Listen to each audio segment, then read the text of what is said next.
Good morning. It's October the 12th, 2013, and this is the Andrea Woodward Brewer lesson on how to make dressing.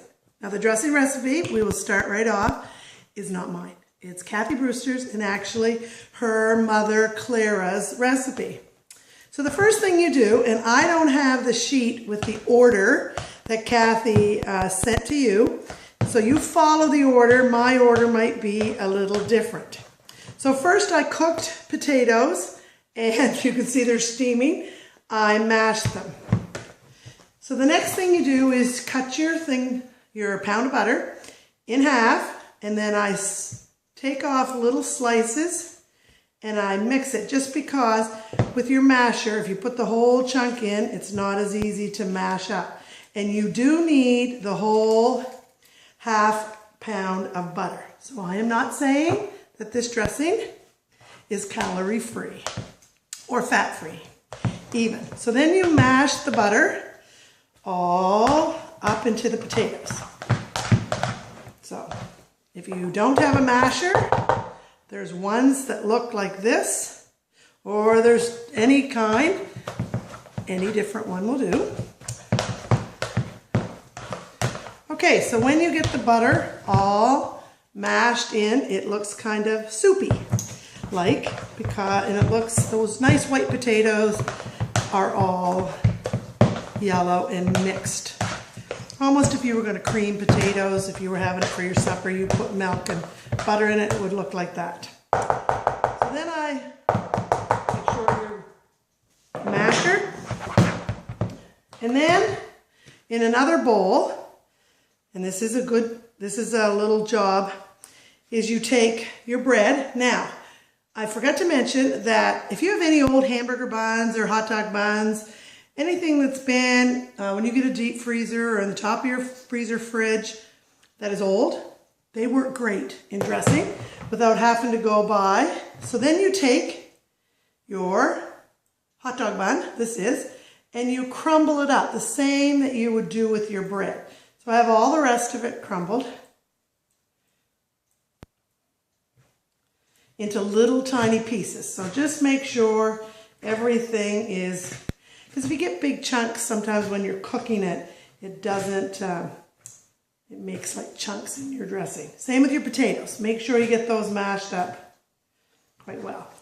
So then what I did is, this would be equal to about a loaf of bread. I put it on top of the potatoes. So the next thing I'm going to do is, this is a whole big onion, because I'm making 2 batches today of dressing. So I'm just going to take, and I'm going to divide that amount of onion, which I know you know how to cut up into little pieces in the business that you're in and chopping up vegetables. So I'm not going to belabor the chopping of the onions, but just make sure they're in little fine pieces. So now the onions are on top. And I think that's out of order, but that's okay. So this is the sage. Now I just buy the sage. If you can get real sage, that's great. But you know what? The sage out of the grocery store works just fine. So then what I do is I take the sage and I go around and around. So you can, if you can see this, the sage has kind of covered. Now I think Kathy gave you an amount on hers. And then the salt, go around a couple of times with the salt, that might have been 3, and go around with the pepper, the same. And then the soup. So I took my can of soup and I put it on the top. Now, I sometimes find I may need a little more soup. So with this, I'm going to put 1 in a little bit. I'm actually probably going to put 1.5. because I think I have more potatoes in this and more bread than I need. So if you found that your dressing was looking dry, just add more cream of chicken soup. Then before I mixed it all together, check the recipe. I have the potatoes, I have the butter, I have the bread, the onion, salt, pepper, sage, and my can of cream of chicken soup. So then my little spoons won't work, so I have my bigger spoon, and then I mix this all up. Now Kathy Brewster would mix it with her hands. I absolutely refuse. It gets in your rings and it's too yucky. So, then when I'm done mixing, and this is the part that most people don't like, is I would taste a little bit of the dressing and I would make sure that it had enough sage in it. Because if it doesn't have enough sage, so if you can see, it's looking like dressing. And where the potatoes are warm, and I mean, you don't have to cook bread, you're actually whatever you get for a taste. So I can tell already, I'm going to sneeze.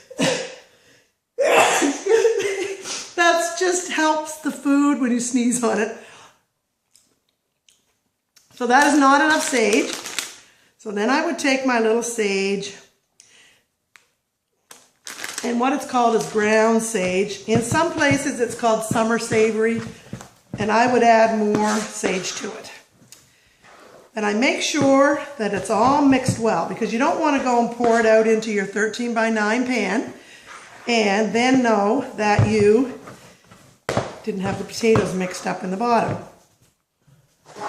So I have my 13 by 9 and I cook it. It can be cooked in glass, but I cook it in this and put it in the oven, 350, and then you make sure you take the tin foil off and stir it. And then sometimes at the end I just leave the tin foil off of it. And I will show you one other thing, this little cutting board. I don't know if you guys have a cutting board or not. Let me know, because this was given to me when I was at my wedding shower when I married your dad, Andrew, by my grandmother Woodward. So it has cut everything that I can imagine up for all those years. And I've used this board, and if you don't have a cutting board, I can't think of any place that this would go. It went to the oldest grandchild, and this will go to the oldest grandchild. So I will be, if you have a cutting board, that's fine. I know, but if you don't, I will pass that on to you. Love you, and if you need any more instruction videos, just give me a call. It's Andrea, Woodward Brewer, your loving mom and mother-in-law.